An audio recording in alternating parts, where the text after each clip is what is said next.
What is it that prevents people from doing the things they already want to do in life?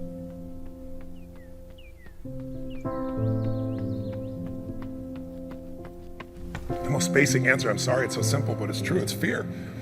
People make it this complex process. This woman was telling me that I don't understand why they don't do this, why I feel this way. I said, it's called fear. Everybody's afraid we're not enough. Everybody's afraid we're not rich enough, smart enough, young enough, quick enough, fast enough. It's human nature.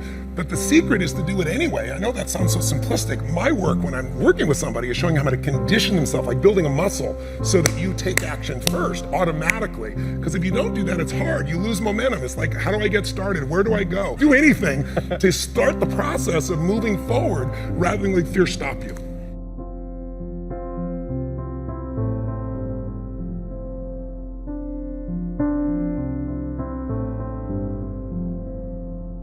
All of you have targets, things that you're after.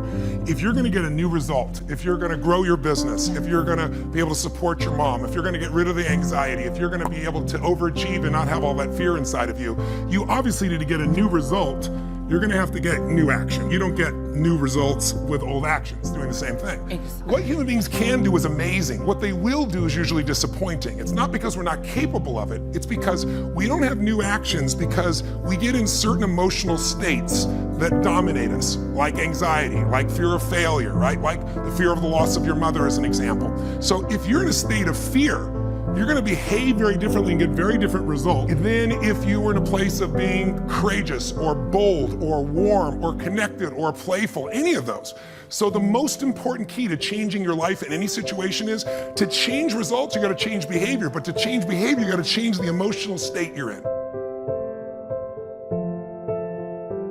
How do you do that when you don't feel like it or it feels overwhelming? There are two ways, and I've done this with the greatest athletes in the world. I've done this with 4 different presidents of the United States. I've done it with billionaire clients. All you have to do to change your state is not try to think your way there, like I'm happy, I'm happy, I'm happy, and do a bunch of affirmations. Your brain's gonna go BS, you are not happy, right?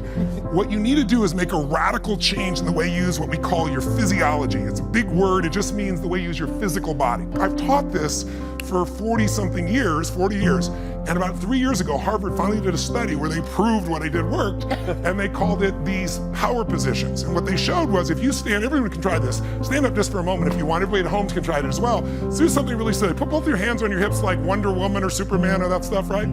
If you stand like this and you breathe deep for just 2 minutes, what the science found was that you will absolutely increase your testosterone by 20%, man or woman.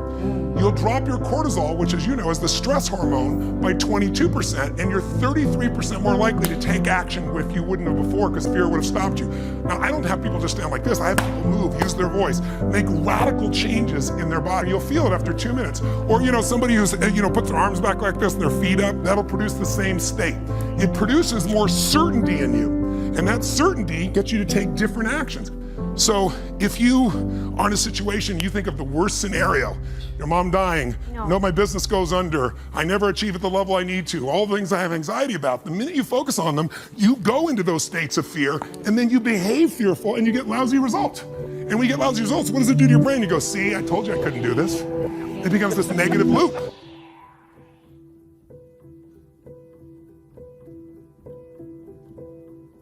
So how do we break out of it?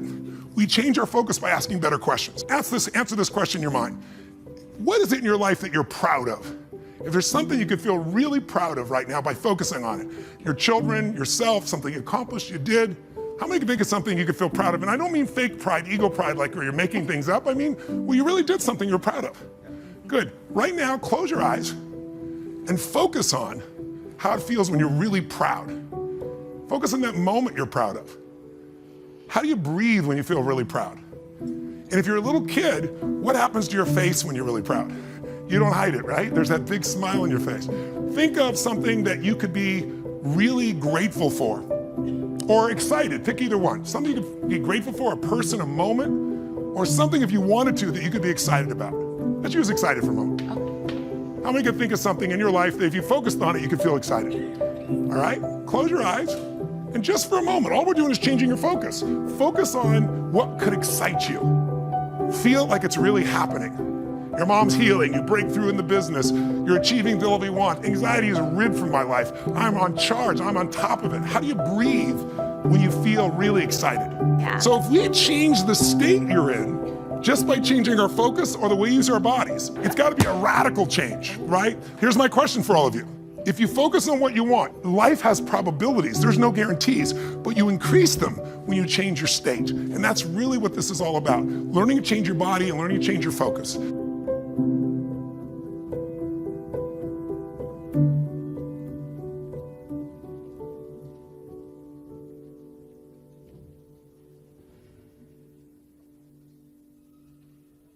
If somebody is really stressed out, they're not stressed out for no reason. It's because they're focusing on something that makes them feel stressed.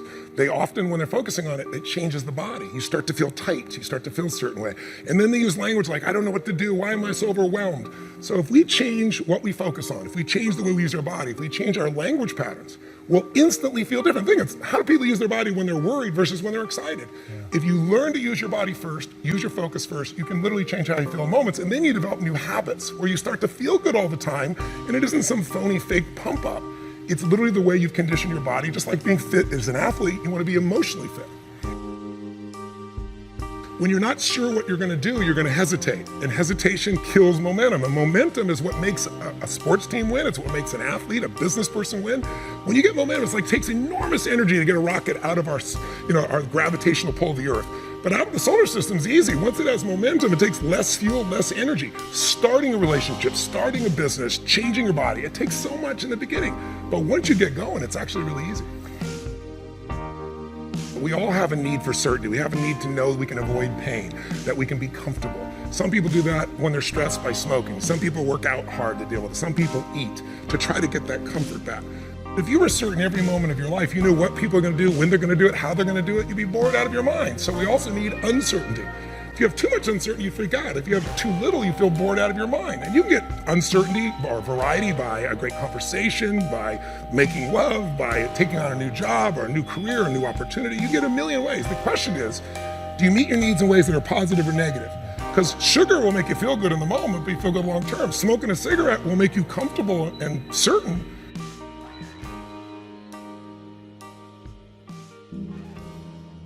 You see this in great actors or great entertainers. They'll come to me, and in the beginning, they work so hard to be significant, to be unique, to be special, to be important. What they really wanted was love. But now people stop on the street, and they'll say to me, they don't even know who I am. They just want my time. They just want this. They want a picture. They don't respect my family. They don't respect it. You'll hear them so upset. What they wanted was the love. We can have both. But the more significant I am, the more unique I am, the more separate I am from you. The more connected I am, then some people go, yeah, but where am I? Where am I special? So finding that balance between the two is what makes people feel alive. And we can meet all these needs in positive ways or negative ways. You can get significance by tearing other people down. Oh, they're lucky, they don't care, they took advantage of somebody. You don't know anything about them. You see people do that with famous people all the time. Why are they tearing them down? Because if I don't feel good about myself, if I can make you smaller, I look like I'm moving up. But you're not, and it doesn't work. But if you do things where you significantly love someone, if you care for someone, you're the most significant person in life. If you try to prove you're significant, then you have kind of the Trump effect. Even people that like him will say, sometimes he can push people aside because he's telling everybody how special he is. That gets in the way of relationship. If we're gonna connect, we gotta not make ourselves significant. We gotta find out what's significant in the other person and honor it. First four needs are the needs of the personality. We all find a way to be certain, even if we have to lie to ourselves or just work hard. We all find variety. We all find significance, even if it's tearing other people down. We all find at least connection, if not love. But the spiritual needs are to grow. When people say, what does it take to be happy? I say one word, progress.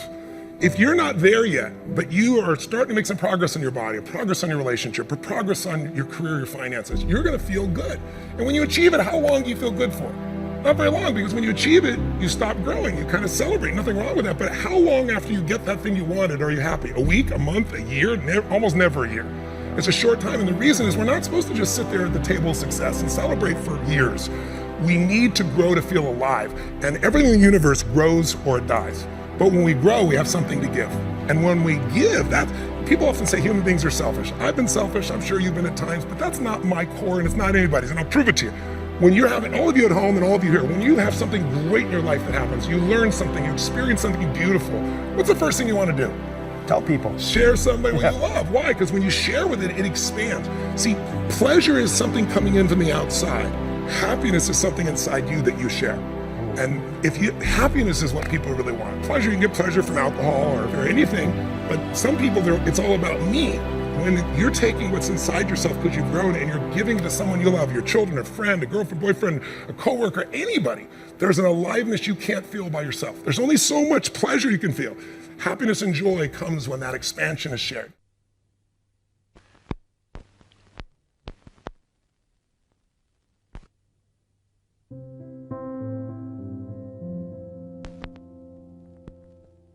Well, if you want to break through, not just a little change, you can change laterally. You can go from being pissed off to frustrated.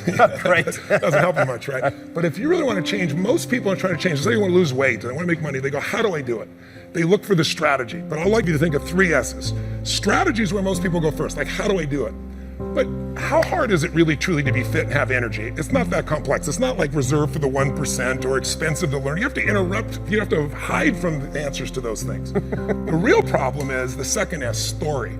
They have a story that says it's a set of beliefs they tell themselves over and again. I've tried everything. Or if they're single, all the good ones are gone. Whatever the story is. And if you tell yourself a story over and over again, so we convince ourselves. You always come up with a lousy story when you're in a lousy state. And so the number one thing I show people to do is how to change their emotional state. When you're feeling tired or frustrated, when you learn how to change your body so that you really feel excited and isn't fake, when you learn how to change your biochemistry, which is what I teach people to do, when you're upset with someone, do you ever notice how you can now remember everything that they've ever done that ever upset you, right? Yes. But when you're in love, what's wrong with life? What's wrong with anything? When you're in love, we have no money. Who cares? We're in love, right? So your emotional state controls the story you have about your life, and then your story determines whether you find a strategy, or even if you know the strategy, whether you really do it or not. When people say I tried, what they're really telling me is I have a story that says I should try this, but it's really not going to work. So I give it a half-reared attempt and it didn't work, and now I can tell people I tried. What you really got to do is learn to change your emotion, your state, change your story, and then you can find the strategy, or you can make the strategy to work. I constantly believe you got to feed your mind and challenge your body, because the mind-body works together. What stops people, as we said, is fear. Well, fear is physical. You feel it in your throat, your gut. But if you do something really physically strong on a regular basis, you develop a new emotional habit. And that emotional habit will get you to follow through and do things differently that people won't do. It's really not that complex. There are a few habits in your life that truly could change your whole life. I start every single day with this process called priming, training my brain to be in a peak state. So what I do every day is I prime myself for what I want rather than letting the environment control me. We've all had times when you snapped at somebody and you felt bad because it wasn't them, it was the state you're in, right? Well, there's no excuse for that. If you prime yourself, you set yourself up. But the way I did it is I do this process. It's 10 minutes, I put some music on, I do this massive change in my breathing so it radically changes the way I feel. And then I do this 3-step process. First, I do 3 minutes of gratitude where I think of 3 things I'm really grateful for, and I associate, I don't think of it over there, I feel it. And the reason is, when you're grateful, you can't be worried. You can't be fearful. When you're grateful, you can't be angry. And anger and fear are what screw people up most in their relationships, in their life, in their business. So I wire myself. I was saying to you that most people want to be happy, but their habit is to be worried or pissed off or frustrated or stressed. And so they've got a highway to stress and they got a dirt road to happiness. So I wire myself. I've got a highway to gratitude, which changes all your emotions. And then I do a 3-minute process of kind of a prayer for my family and friends. And then I do a 3-minute process of the top 3 things I want to accomplish. I see it as done and I feel it. I'm done in 10 minutes. So sometimes I go 20, but my deal is 10, so there's no excuse not to do it.